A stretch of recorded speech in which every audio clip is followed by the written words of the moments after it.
I'll show you how you can create that same effect on your phone using CapCut. First, we need to record 2 clips. A close-up video counting 1, 2, 3 and spreading your arms.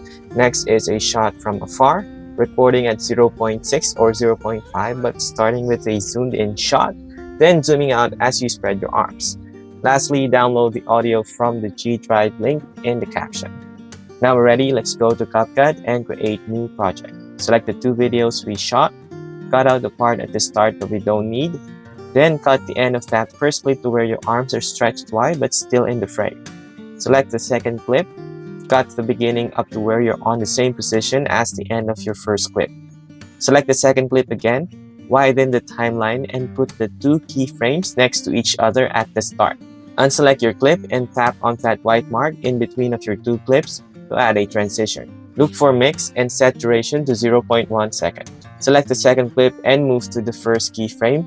Adjust the size and position to match your first clip. Unselect your clip, select sounds, tap the folder icon, tap device, and look for the music that we downloaded, 1, 2, 3, 4 way back home, and hit the plus icon. Long press on that audio and drag to the start of your video, then cut the excess at the end. Hit export and here's the result.